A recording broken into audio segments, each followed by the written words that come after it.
اللہ وبرکاتہ۔ الحمدللہ رب العالمین والصلاة والسلام علی سید الانبیاء والمرسلین، اما بعد۔ امید کرتا ہوں آپ سب بھائی خیریت سے ہوں گے۔ آج کی اس ویڈیو میں ایک انتہائی اہم مسئلے پر آپ بھائیوں سے گفتگو کروں گا، اور وہ یہ ہے کہ اللہ کے رسول علیہ السلام کی وہ سنتیں جنہیں بلا دیا گیا یا چھوڑ دیا گیا یا اس پر عمل کرنے والے بہت کم ہیں۔ تو میرے محترم بھائیوں، یہ بات ہمارے ذہن میں ہونی چاہیے کہ اللہ کے رسول صلی اللہ علیہ وآلہ وسلم کی ہر سنت ہی وہ ہمارے لیے قابل عمل ہے، قابل احترام ہے۔ آپ کا ہر طریقہ اس میں نجات ہے۔ ایک بات ہمیشہ ذہن میں رکھنی چاہیے کہ اللہ کے رسول صلی اللہ علیہ وسلم کی سنتیں سفینہ نجات اور پرامن ساحل ہیں، اور یہ سنتیں ایسی کشتی ہیں کہ جس کے بارے میں امام شافعی رحمہ اللہ نے ارشاد فرمایا، السنت کسفینۃ نوح، کہ سنت کی مثال نوح علیہ السلام کی کشتی کی طرح ہے۔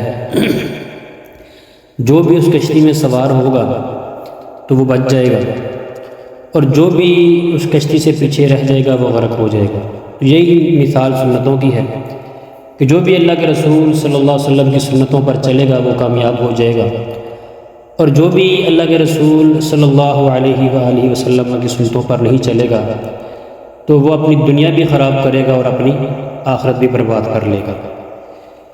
کیونکہ اللہ کے رسول علیہ السلام نے خود ارشاد فرمایا، ترکت فیکم امرین لن تضلوا ما تمسکتم بہما کتاب اللہ و سنتی، کہ تمہارے اندر میں دو چیزیں چھوڑ کے جا رہا ہوں، یعنی تم صحابہ میں اور پھر بعد میں آنے والی امت میں دو چیزیں چھوڑ کے جا رہا ہوں، جب تک ان دو چیزوں کے تم تھام کے رکھو گے گمراہ نہیں ہوگے۔ وہ تو دو چیزیں ہیں کون کون سی؟ ان میں پہلی چیز جو کہ اللہ کے رسول علیہ السلام نے فرمایا، کتاب اللہ، ایک اللہ کی کتاب ہے، اور دوسری وہ سنتی، اللہ کے رسول علیہ السلام نے فرمایا دوسری چیز ہے میری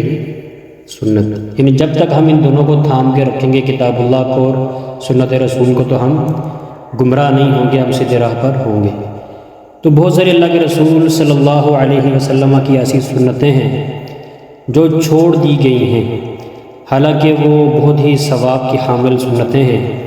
انہی سنتوں میں سے ایک سنت کا ذکر میں آج کی اس ویڈیو میں کروں گا، وہ یہ ہے کہ رسول اکرم صلی اللہ علیہ وآلہ وسلم نے ارشاد فرمایا، صحیح بخاری کی حدیث ہے، من توضأ نحو وضوئی ھذا ثم صلی رکعتین، کہ جس شخص نے میرے اس وضو کی طرح وضو کیا، یعنی جیسے میں نے اچھی طرح اور بہترین وضو کیا ہے، جس شخص نے اس طرح وضو کیا، ثم صلی رکعتین، پھر اس نے دو رکعتیں پڑھی، لا یحدث فیہما نفسہ، اور ان دو رکعتوں میں اس نے اپنے نفس سے باتیں نہیں کی، یعنی ان دو رکعتوں میں وہ صحیح خشوع اور خضوع کے ساتھ رہا، اس نے یہ دو رکعتیں خشوع اور خضوع کے ساتھ ادا کی، تو اللہ کو اس بندے کا یہ عمل اتنا پسند ہے، صحیح بخاری کی حدیث ہے کہ اللہ کے رسول علیہ السلام نے فرمایا، غفر اللہ ما تقدم من ذنبہ، اس بندے کے جتنے بھی گناہ ہوں گے اللہ تعالیٰ کیا کر دیں گے؟ معاف فرما دیں گے۔ اب یقین کریں آپ کہ ہم میں سے ہر شخص گناہ گار ہے، کوئی اپنے آپ کو یہ نہیں کہہ سکتا کہ وہ گناہوں سے بچا ہوا ہے، گناہوں سے پاک ہے، ہر شخص ہی گناہ گار ہے۔ تو ایک تو گناہ اس سے بچنے کا طریقہ یہی ہوتا ہے کہ بندہ توبہ کرے، اور دوسرا وہ اعمال کرے جن اعمال کے کرنے کی وجہ سے اللہ تعالیٰ گناہوں کو معاف فرما دیتے ہیں۔ تو انہی اعمال میں سے ایک عمل یہ ہے کہ ہم جب بھی وضو کریں، اور یہ بات بھی ذہن میں رکھنی چاہیے کہ وضو صرف نماز کے لیے نہیں کرنا چاہیے، ہمیشہ ہی وضو کی حالت میں رہنا چاہیے۔ ہم بہت کمی اور کوتاہی کرتے ہیں اس حوالے سے کہ ہم صرف نماز کے لیے وضو کرتے ہیں، اس کے علاوہ ہم وضو کرتے ہی نہیں۔ تو ہمیں ہمیشہ ہی وضو میں رہنا چاہیے۔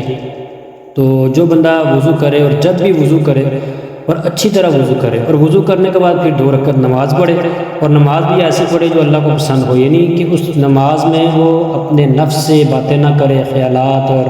مختلف قسم کی باتیں ذہن میں نہ لائے، صرف اللہ کے سامنے خشوع خضوع کے ساتھ کھڑا رہے۔ اللہ کو اس بندے کا یہ عمل اتنا پسند ہے کہ اللہ اس کے سابقہ سارے گناہ